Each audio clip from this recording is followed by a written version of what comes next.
So here we are, trainers, the final Italian National Championships 2016. My name is Jay Blake, and I'm joined by Marcus Statter.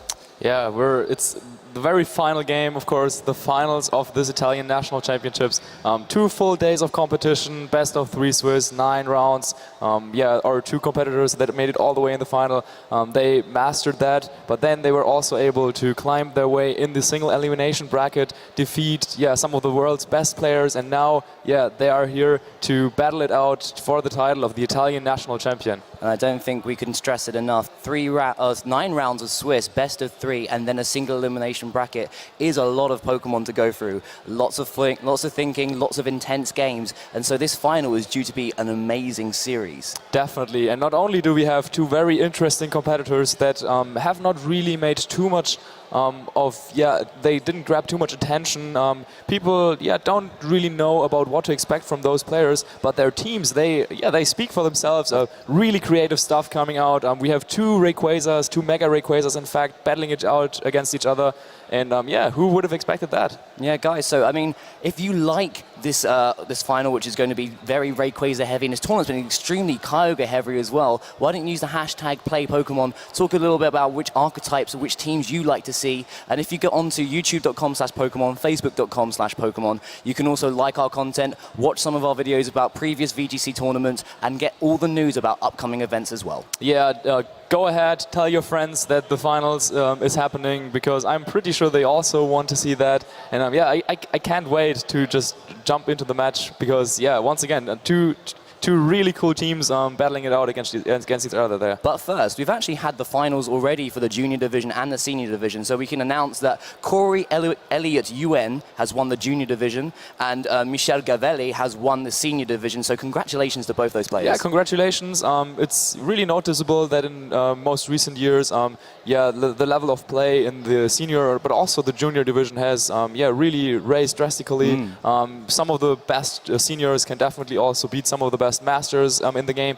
In fact, we've had David Kopech today. Exactly. We've also had Alejandro Gomez, who's had extremely great performances after graduating from the senior division. Exactly, and both competitors that we have in the final right now, Yuri and Javier, there they are with their Spanish flags, both from Spain, and both of them are actually also pretty young. So look at these guys. There we go. Big celebrations coming out from Team Spain there. Yeah, they know each other. They are friends. They're coming from the local area. I think they travel together, and now they said that they kind of know what to expect from their opponent. But then again, they never played each other in a tournament match before. And now they get the chance to for the Italian National Championships in 2016. It's going to be a great match. They both had to beat Italian players to get to this point. So the Italian National Championships denied to its home country. Yeah, in the end, we do have 2 foreign players. In fact, 2 Spaniards making it all the way to the final. That itself, just goes to show that some other nations also are really prepared for those tournaments. And I'm sure though next season the Italians will try to reclaim the title here. Oh yeah, we've had quite the Spanish contingent with us this weekend, and also a lot of support from Italy as well. There's a big crowd outside watching the match as it's about to happen. Yes. On the left-hand side of your screen now, you can see Yurei Amue Nunez, and on the right-hand side of your screen, you can see Javier Senorena. And we're about to kick it into team preview right now. So Javier's team on your screen: Aegislash, Rayquaza, Thundurus, Xerneas, Mienshao, and Togekiss. So if someone asked, like most people, a couple of days ago or a couple of weeks ago, which of those Pokemon would you expect to see in the Nationals finals? Maybe they would have said, Xerneas, Thundurus, but then, kind of stops there, you know? Yeah, the list kind of dies off a little bit there. Even the Rayquaza being a creative choice at this point in the format, I would say. But making the Xerneas-Rayquaza combination work magnificently here in this tournament. But his opponent, of course, Yurei, also has a very interesting team. A little bit inspired, but some of the teams we already saw at the UK National Championship in Liverpool. For him, we do have the Rayquaza, Kyogre, Hitmontop, Crobat, Togekiss, and Ferrothorn. Well, I mean, in the semi-final that we just saw, Yurei had a very strong performance against Mark Duo, and we saw how flexible this team is, how defensive. It's got a lot of really good defensive synergy, lots of very bulky Pokemon, and he can use that to his advantage against teams like Javier's, and he's going to have to be able to get a lot of bulk and a lot of damage output from that as well. Yeah, I think both of those teams kind of also have the benefit or the advantage that their opponent will probably not know how exactly to play against them, whereas they have trained and prepared for the common matchups at home. And so yeah, it will be very interesting to see how they can react to such an uncommon team now. Yeah, exactly. In the finals of the Italian National Championships 2016. So give it up for Juraj and Javier. It's going to be an amazing match. We've got a Rayquaza and Hitmontop for Juraj, Togekiss and Rayquaza for Javier. And Juraj has moved away from his common lead. Yeah, in fact he did. So he's not trying to go for the more bulky and slow approach. But yeah, leading off with Rayquaza here indicates that he wants to deal a lot of damage, and he wants to do it right now. So yeah, we do see the Mega Evolution coming out right there. And yeah, both players don't really give each other any room to breathe, as yeah, the first turn will occur. Most of the time we will probably see that Delta Wind ability be in effect. But of course, yeah, the Primal Groudon on Juraj's end, I would guess it is the Pokemon that he would also like to have in this matchup. But now, yeah, Fake Out pressure is of course real. So Javier decides to protect his Rayquaza first, but and Juraj reads it. He doesn't stop. You know, after that semi-final match against Mark Duo, he keeps going and lands the Protect here, the Fake Out right into the Togekiss, and I guess yeah, the Draco Meteor into the Protect of the Rayquaza of his opponent. And I think it must be quite a nice feeling for both Juraj and Javier to not have to worry about the weather war too much. Both of them just have a Rayquaza. Yeah, that's true. There's a Kyogre here, so both of them on the first turn just thinking, oh, I'll just go all in, Mega Evolve, get that Delta Stream up and get my full stat capability. Yeah, as for the lead matchup, I do think that Javier's Togekiss is actually in a very fantastic spot right here. It can go for the Follow Me potentially the next turn to draw away yeah, that Draco Meteor that we saw coming out from Juraj's Rayquaza. But there's a feint going onto it before it can redirect any sort of attack, so it's going to take a little bit of damage. The Follow Me comes out, and the Dragon Ascent coming out from Javier's Mega Rayquaza, going up into the atmosphere and slamming down onto the opposing Mega Rayquaza, dealing loads of damage, leaving it with just under a third of its HP. Defense and special defense dropping right now, and we reveal the Life Orb once again, showing the amount of damage there, and the Draco Meteor coming out from Juraj's Mega Rayquaza, gonna hit the Togekiss, but obviously doesn't do any damage because of a Fairy type immunity. Yeah, being redirected there. Interesting choice here from Juraj coming out with the Feint as well as the Draco Meteor. I would have expected the Dragon Ascent to come out to deal with the Togekiss first.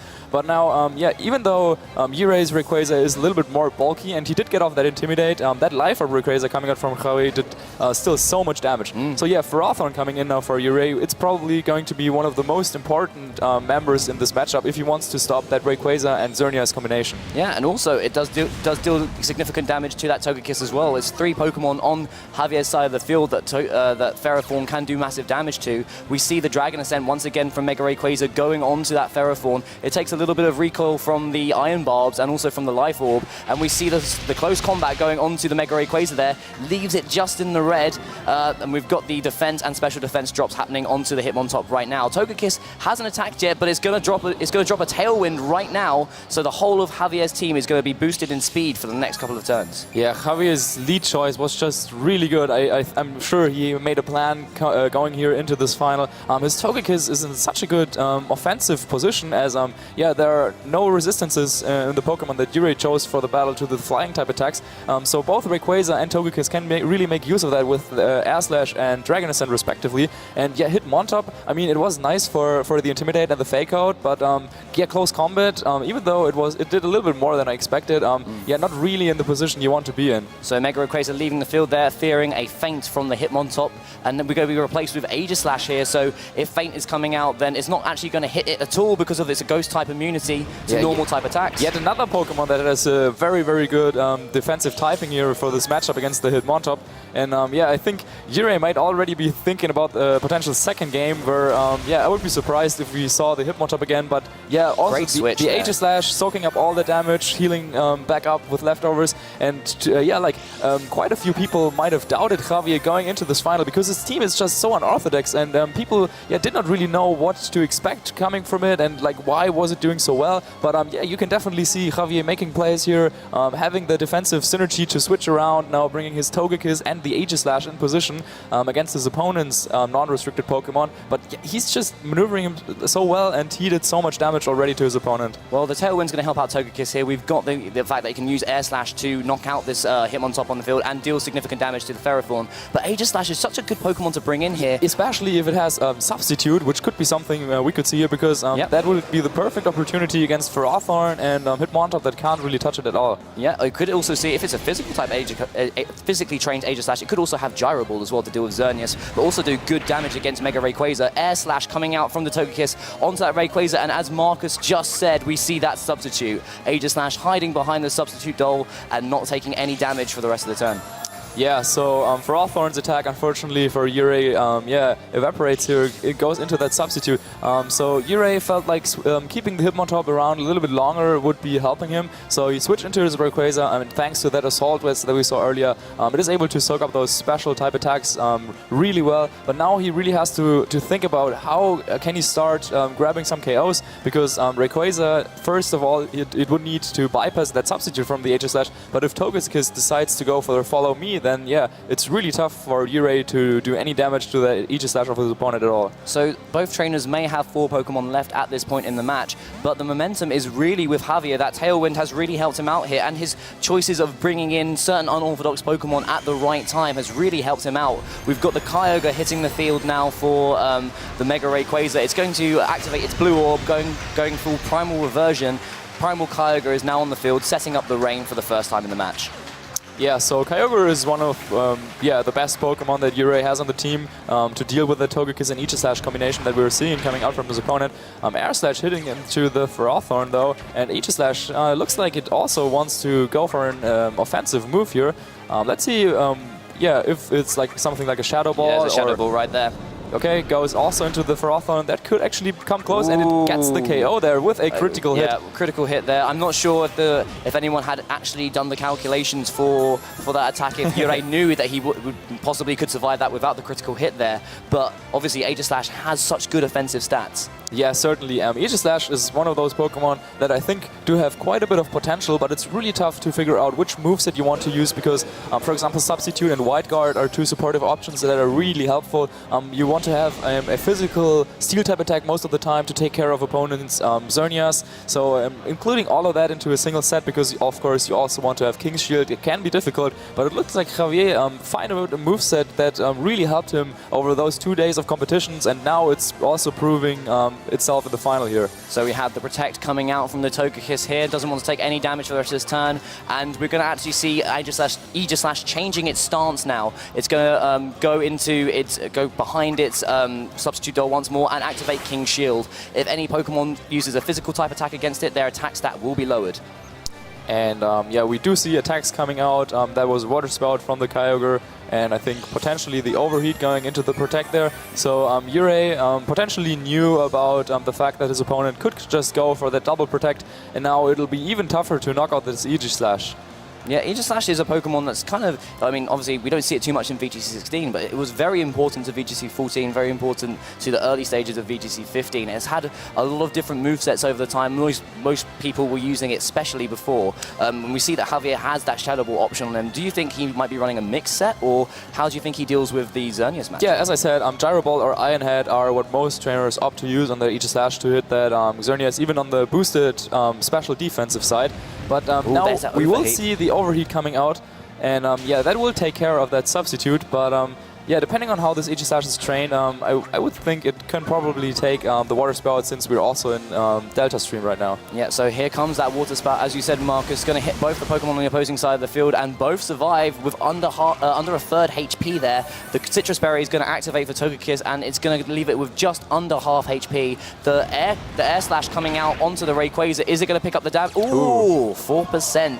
A survival there, and we've got the the Aegis Slash is now changing its stance, going to use a Shadow Ball. Who's it going to target? It's going to target that Primal Kyogre, doing some hefty damage there. It's going to leave it with about, do about a third of damage, and just getting it in position for later knockouts. Yeah, also getting that special defense drop that could come in handy later on. But yeah, if you you might be really content with how this turn played out, because not only did he not lose his Rayquaza, he was also able to knock out the substitute and get off that water spout. So we did not see a wide guard coming out from the Aegis Slash or anything like that. So yeah, Yurei might be in a position where he can finally grab that first knockout here. Yeah, well, Aegis Slash doesn't want to be the first Pokemon to go down. It's going to use King Shield once again. We've got the Dragon Ascent coming out from Rayquaza, which even though it's got a dragon in the name, is actually a flying type attack, so it can land a hit onto this Togekiss and remove it from the battle. But Aegis Slash will not be taking any damage at all because of the King Shield. We've got the special defense and physical defense drops onto the Mega Rayquaza, but Aegis Slash sticks around. Yeah, I was going to say, Yurei in his previous matches that he played on stream, he was just able to maneuver around his Pokemon, switch a lot, play really defensively, base off on his defensive synergy. But in this game, the Togekiss and the Aegis Slash from Javier are actually, yeah, it looks like they're just like a blockade that Yurei could not overcome. But finally he was able to find that opening to go for the Dragon Ascent as well as the Water Spout to deal a lot of damage. However, now Xerneas making an appearance here for Javier, and yeah, it'll be tough for Yurei to contest that. I think he probably has to go for a Dragon Ascent into the Xerneas, because if Javier was able to get up that Geomancy, that could be yeah, game ending. So we see that Dragon Ascent coming out here, and it's probably going to target down that Xerneas. We see it going into it, yeah, so taking down one of the more standard picks on Javier's team. We've got, again, the physical and special defense drops happening onto the Mega Rayquaza, and we're going to see the Dazzling Gleam coming out from the Xerneas here. It's going to pick up the knockout onto the Rayquaza and do a lot to that Primal Kyogre, leaving with just 68 HP left. Yeah, we did see that special defense drop coming out from the Shadow Ball earlier, so that's really helping him right now, because not only does he do more damage, due to how Water Spout works, he's also able to hang in there with both of his Pokemon, Xerneas and Aegis Slash, both able to hang in there, and now another Shadow Ball should take care of that Kyogre. So both restricted Pokemon of Yurei going down the exact same turn, and Javier has to be happy about that. Yeah, he's got a bit of a smile on his face right there, and a formidable position. Both his Pokemon have survived the turn. Xerneas is not a Pokemon you want to stick around too long. Aegis Slash there showing off its blade. It's got a lot of special attack stats to it, but it also has those formidable defenses as well, showing that it can survive several water spouts. Yeah, Aegis Slash has a very, very interesting conception with stance change as its ability, and now Yurei is only down to yeah, his Hitmontop that comes in right now for the Intimidate, but yeah, there's probably not too much this Hitmontop can do, especially considering that it's probably only got a fighting type and a normal type attack to do damage. So yeah, Yurei will concede this match. And Javier leading 1-0 in this final. Yeah, so Italian National Championships 2016 here in Milan. Javier Senora has actually managed to win the first game. Yurei has lost the first game. It's going to be difficult now because he's in a position where he's coming back from a loss. He now has to really focus, relax, and try and figure out his game plan going for game 2. Yeah, in his previous appearances on stream, he was always the one dominating the set. In fact, that was only the 6th game that he lost over the course of this weekend, while he won 24 of his matches. That's such a good record. That's such a good record. Really incredible performance coming out by him. And I think that if he can adapt to what he saw coming out from his opponent, because yeah, once again, Javier's team being so unorthodox, it can be tough to figure out that, okay, the combination of Aegis Slash and Togekiss is really hard to come across. Yeah, it's not something you think about. Yeah, before. so now he knows that that is a threat, and that he has to do something about that. I think actually bringing his own Togekiss could help a little bit in those Mega Rayquaza mirrors, but of course against the Aegis Slash it can't really do too much. In fact, yeah, having the Ferrothorn available to Yurei might actually see like something that can really help him against the Xerneas that was coming out from his opponent. But yeah, as we saw, Xerneas was not actually the fairy type that did all the work. No. That Togekiss, yeah, was really doing Well, yeah, really helping him there. With both trainers being able to just forget about the weather wall, activate that Delta Stream, Togekiss was able to just be like, okay, I don't have any weaknesses anymore. You don't really have anything that can hit me super effectively apart from that Ferrothorn. I can just sit here, redirect, get my Tailwind up. It's really, really excellent positioning for him. Yeah. So we do see a big change up here in the leads. We have the Crobat and the Kyogre for Yurei, and then we have the Xerneas and Rayquaza on Javier's side of the field. Yeah, as we already mentioned, bringing Hitmontop in there a second time after how it did in the first game. Yeah, you probably want to start looking into Pokemon that can actually do a lot of damage. Crobat is, of course, a very nice choice here because due to Super Fang's nature, yeah, he can deal 50% of damage to any of Javier's Pokemon except for that Aegislash. Yep. But yeah, for that he does have the Kyogre, and yeah, if his opponent let off with that Togekiss again, then just going for a Super Fang and Water Spout potentially could have really helped him. But yeah, since the Togekiss is not coming out, now Yurei is the only one that does have a Tailwind user on the field, so he can get the speed control right in his favor. But speaking of that Togekiss, it is now going to hit the field. We're going to see a Mega Evolution coming out from Rayquaza here. But so now do you see a Super Fang coming out from the Crobat directly, or is he going to set up a Tailwind? Yeah, I think setting up the Tailwind is probably what he would like. Also, considering that his opponent had the Xerneas right there. I mean, yeah, just going for the Tailwind, and then depending on what type of moves it has, also maybe a Taunt could come out. But yeah, he just goes for the Tailwind, makes sure that he will outspeed even a boosted Xerneas with his Crobat at least next turn. And we do see the Dragon Ascent coming out, so yeah, nice play on Javier's, and he was able to get in his Togekiss without taking any damage at all, identifying the right target for his Dragon Ascent, and he gets a knockout here with a critical hit the first turn again. Yeah, so Crobat now has to leave the field. It has fainted, will return to its trainer, but it kind of did a job. It got his Tailwind up, which is something that Yurei really wanted to do. He can get a free switch into one of his Pokemon in the back now, which is going to be able to make the most of that Tailwind, but you kind of think that he would have wanted it to be able to stick around a little bit longer and spread some Super Fang damage. Yeah, with how Yurei's team works, it's very important to keep all Pokemon around for as long as possible. Now, as you mentioned, he does have the Tailwind up though. His opponent's Rayquaza has a reduced level of special defense, so Water Spout cannot be redirected by the Togekiss and should be able to do a lot of damage. But yeah, since Togekiss can still just go for that Follow Me, and Rayquaza, of course, still is so bulky, it'll be tough for Yurei to get a KO here. So Javier can potentially protect around a little bit and then maneuver himself into a position to stall out that Tailwind and then start dealing damage again. Yeah, so we could also see that extreme speed coming out from the Rayquaza on Javier's end to limit the amount of damage that Primal Kyogre can do. But first off, we're going to see yet another Mega Evolution from Rayquaza roaring into the sky, going to give it a big swish. It loves being in the final here in Italian Nationals 2016. And we're going to see a Protect coming out from the Rayquaza on the opposing side of the field.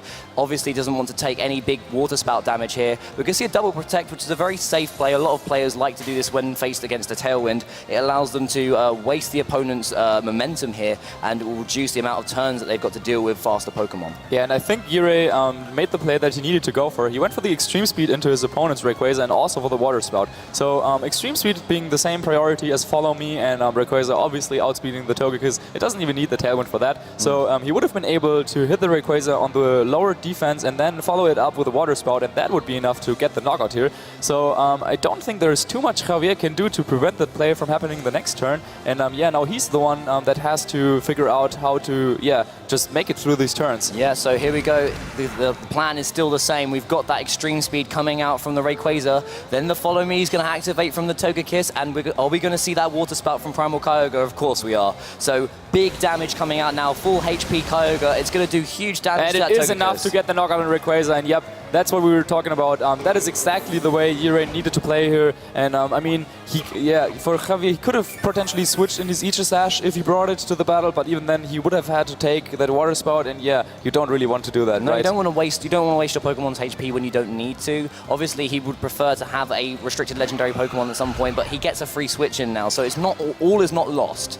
Yeah, I think I would have preferred to see an Extreme Speed coming out from Javier's Rayquaza just to try and get off a little bit more chip damage before fainting. But now Kyogre is still at full health, and he can just go for another Water Spout here. Yeah, so Togekiss can basically do the same thing. It can go for a Follow Me. It probably will survive this turn. We saw from the damage output last time that it could survive yet another attack. But we're going to see Rayquaza using that Dragon Ascent, which is going to be redirected by the Follow Me, and 2 attacks here will take down that Togekiss Togekiss and do a mighty chunk to the Xerneas. So yeah, in the end, that Krobit really proving to be very vulnerable, setting up the tailwind for both the restricted Pokemon of Yurei, now outspeeding his opponent. Unfortunately for Yurei, the Togekiss just barely able to hang in there, so this Water Spout will hit 2 targets and thus have its power a little bit decreased, but still does so much damage to that Xerneas. But we're going to see the Geomancy coming out from Xerneas, and if we know anything about Video Game Championship 2016, it's that a Geomancy Xerneas can put in so much work. Definitely, especially if the last Pokemon that Javier brought to this battle would be his Mienshao. Now, we did not get confirmation on the last Pokemon that he brought here, and if it was the Aegislash again, then yeah, he does not have those supportive options. But if he had that Mienshao right now, yeah, a mid-game fake-out can really change things up a lot, and also yeah, planning ahead, if there's the Ferrothorn coming in for his opponent, the high jump kick from Mienshao can do a lot of damage to that, and yep, there we see the Mienshao. So, I mean, this is something that we've seen a lot, actually, in the most recent European events, is that some players are choosing to keep a secondary fake-out user or their primary fake-out user in the back of their party to get a bit of momentum late in the game. If things aren't going their way, a fake-out can really go a long way to putting it back in your favor. Yeah, we saw that quite a bit with Weavile in the recent past, but Mienshao, another very interesting twist on Javier's team. Yeah, so we actually can see the Rayquaza leave the field, and Togekiss coming in for Yurei, obviously taking a leaf out of Javier's book, making that change up. We're going to see a Protect coming out from the Primal Kyogre here. Doesn't want to take a fake out. It's going to go onto the Togekiss, which is extremely bulky, takes extremely well. It has the Rocky Helmet as the item, so now that Focus Sash is not in effect anymore, and the Dazzling Gleam coming out from Xerneas, though that will do a decent amount of damage to that Togekiss. Leaving it with just 48 HP there, but a very comfortable switch for Yurei. He wants to keep that Rayquaza around for as long as possible. Xerneas is very heavily damaged, so if he gets a good damage roll or a critical hit with his extreme speed, he might be able to put a lot of pressure onto it. Yeah, yeah, that's true. However, on stream before, we did confirm that Mienshao of Javier actually does have the Quick Guard attack. Oh no. So he can block himself, he can protect his Xerneas from that extreme speed. So not entirely sure if switching in the Togekiss at this time was the perfect thing for him to do, because of course he was taking a lot of damage. Now he can't go for a Follow Me, redirect any attacks coming out, but yeah, it'll be tough to redirect that Dazzling Gleam. Yeah, you can imagine that the Dazzling Gleam is going to come out here. Did we also see that his Xerneas runs a Hidden Power as well? Yes, so not the usual, not the usual moveset. Some more tricks coming out. Yeah. So right here, I would expect the Togekiss to try and go for the Protect here, and he's trying to get rid of his own Rayquaza, so he's able to set up the Rain once again for his Kyogre to make sure that he does as much damage as possible. But depending on how this Rayquaza is trained with the Assault Vest, I think this can actually take it, and yep, there it is. So it was a high jump kick as well. Okay. So there's that knockout that Yurei wanted. Yeah, but actually I think he would have preferred it if Rayquaza just went down, because then the high jump kick going into the Protect would have costed quite some health on that Mienshao. But yeah, so sometimes you're trying to make a switch that your opponent, that you want your opponent to knock out your Pokemon, can be a little bit bad if you have the perfect EV spread to live that attack. So yeah, this is something that Pokemon trainers are trying to think about. Obviously, they want Pokemon to survive certain attacks, but there are some situations, as we just saw, where they'd rather be knocked out, and should they survive it, they lose the momentum that they've just gained from a switch. Yeah, but now Yurei ends up in the position that he wanted to have anyway. However, he's not trying to go for the Follow Me, because he knows that Dazzling Gleam potentially knocking out his Togekiss anyway. And now we will have to see, will the high jump kick connect? It does connect. Wow. How much damage is going to do? It will knock out the Kyogre, and that is it. Yeah, and that is it. That's all she wrote.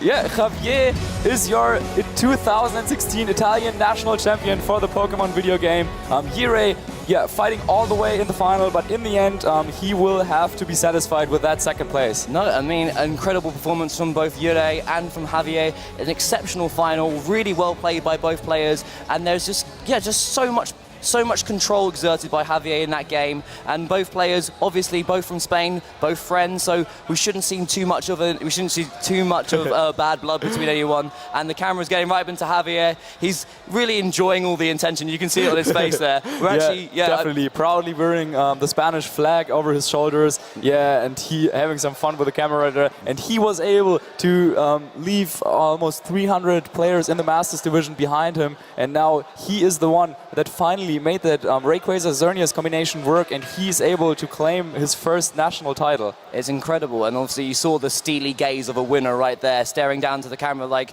I am now Italian national champion 2016. Everyone that I played, Guys, I'm here. I've arrived. So we have Alejandro Gomez, we have Arash Amati, and now we also have Javier Senora. Yeah, we've got so many great European players who have competed over the last couple of events. And then we've got, we've still got some other events coming up later in the year, but not any in Europe. Our national champions have been decided. Yeah, and here we see the crowds, his fans, of course, his friends. They're all happy to see that, two of their friends from Spain were able to make it to that all-Spanish final. And yeah, here they are. There they are. That's beautiful pictures there with the Spanish flag. It's just really nice. This is what we love about Pokemon events, guys. So many people from so many different areas of the world, especially in Europe, but also in North America. Everyone travels down to certain events, and you get to meet new friends. You get to make certain experiences of your life that you'll never forget. Especially for these guys playing in the final of this level. Yurei is one of his first ever Pokemon tournaments. He's one of his first nationals, and Javier becoming Italian national champion. Yeah, amazing. Just also, something else I will never forget is this incredible team. I will definitely go home and try out that Mienshao, Togekiss, Aegislash, Xerneas, Rayquaza I mean, that Aegislash had such a presence in that first game. It's not something that we see too much in VGC16, and obviously he just knows when to bring it in. It's something that people aren't really prepared for. So we saw that feint, and he's like, Yurei was like, I'm gonna get some damage off here, and Aegislash just turned up. I was like, no, I'm here. I've got this. It's fine. Deal with my substitute. Exactly, and here he is actually coming in. Speaking of substitutes, I think we're going to let Marcus go now, and we're going to get a quick interview with the winner. So I'll be back with your Italian national championship, Italian national champion very shortly.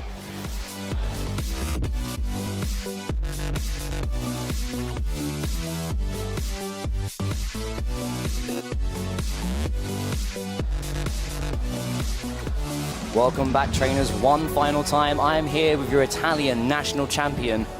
Hey. How's it going, Javier? How are you feeling? You must be so overjoyed. Of course, it's perfect. I was not thinking I was going to go to win the national, and it's perfect.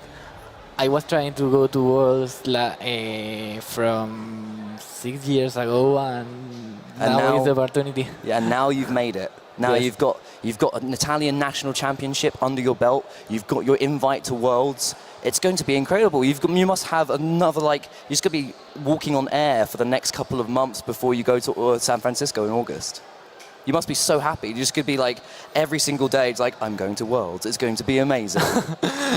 My summer is going to be perfect, and San Francisco is Yeah. So obviously you spoke a little bit about playing against Yurei, and what did you think about him going into that match? Obviously you guys haven't played in a tournament before, and you're friends, you know each other, but you've never played Pokemon against each other at a tournament. So when you saw his team and when you saw how well he did you have to think really quickly about the plan? I was thinking that I was going to lose, but I was feeling that in his team he has Crobat with Tailwind, Ferrothorn, Hitmontop with Wayward, and that was not good for my team, that is based in Xerneas. Yeah. So I was thinking that I was going to lose, but finally won. Well, I don't think that actually happened, did it at all? You managed to really put in a load of work there. So we had, in the first game, we had Aegislash making an appearance, which was really, really great for the stream. So why did you choose to bring it to that first match? Aegislash. Yeah, Aegislash. Yeah, because I was thinking he was going to bring Hitmontop and Ferrothorn, and it was perfect there. Yeah, of course. I mean, Ferrothorn can't really do too much damage to it with its grass-type attacks or with Gyro Ball, which we already saw. And when you managed to get that substitute up, it was just really, really great. Yeah, in such a good position. When I put a substitute against something like Ferrothorn, it's perfect because he can touch me and I can spam attacks, and I have to X as other Pokemon in the field, and it was in a great position. Yeah. Well, I mean, it's great to have both you young competitors making it through to the final. Obviously, Team Spain must be so happy. Like, both of you managed standing there holding the Spanish flag was an incredible sight to see. And you managed to beat most of the Italian players that were coming in. Both of you played a Italian player in the semi-finals. So having even though Yurei lost, he must be still happy that it was a Spanish final here in Italy. The Spanish final were, it's perfect that two Spanish players play the final because it shows that we have a good level. And yeah, we've had two Spanish national champions recently, Alejandro Gomez over in the UK, and then now you, Javier. It's been so good. That's an opportunity that see that Spain has a good level. I would like this year or some in the next year that we could have a national. Well, I mean, you've also got the opportunity now to go to the World Championships with two European national champions there. Do you think Spain have a chance to take the title? Yeah. Do you think that Spain has a chance to become world champions? Do you think you can do it? Go all the way? It's difficult because players from United States, Japan, and other players that are classified in Europe are very good. And it's true that we have very good players like Alex, Rios, or me, but it's very difficult. Well, I think you can do it. You put in a really great performance here, and we're so excited to have you. Thank you for coming. Thank you for playing so well, and thank you for winning. It's been amazing. So, guys, this has been Javier Signorena. He is your Italian national champion for 2016. Guys, we're going to kick it to a short break for 2 minutes. Don't go anywhere. We're back to wrap the show.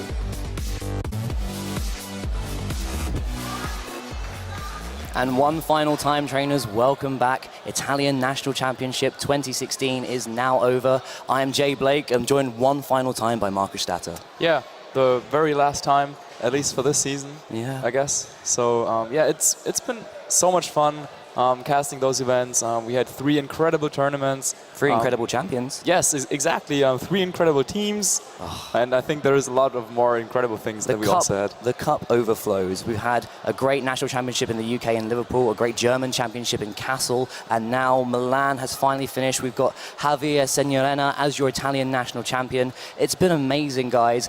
But remember that the conversation doesn't really stop about Play Pokémon. If you continue to go onto Twitter, use the hashtag PlayPokémon, or go onto Facebook.com/Pokémon, or if you go onto YouTube.com/Pokémon, you can still catch up with all the VGC action from previous events and also see the upcoming news for other events that we've got going on. Yeah, I already checked a little bit what is going on social media. Seems like a lot of people were in fact liking the fact that we saw some unusual Pokemon in there. Of course, for the audience, that's probably a lot more interesting to watch, as if it was always the same. But yeah, we did see Mienshao take the title.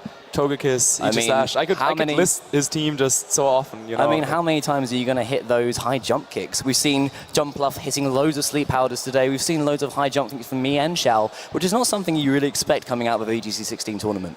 Yeah, so of course, while this is the last tournament of the European circuit, that doesn't mean that the Play Pokemon action stops entirely, because of course we will also have some more events coming up. The US National Championship over in Columbus, 1st to the 3rd of July, 3 days full packed of Pokemon action. And then speaking of full packed Pokemon action, it's the one to watch, guys. It's going to be the World Championships in San Francisco, California, the 19th to the 21st of August, and it's going to be an amazing event. If you're in the area at that point or you want to make a good trip for Pokemon's sake, you definitely need to go. Yeah, now after this tournament, all the invite for the first and for the second day for European players are set in stone. Now people can plan their trips, of course, to the World Championships. But from us, Yeah, I mean, this has been our last event. Well, it seems like we've been joined by the rest of the EU stream team for VGC, and I just want to say, guys, it's been a pleasure commentating with you all. I hope everyone at home has enjoyed these events. We've had great times in UK, in Germany, and in Italy, and it's going to be goodbye from me. Yeah, goodbye from me, and goodbye from all of us. All of us, yeah. Guys, remember to watch other streams, enjoy Pokemon, and we'll see you around. See you guys.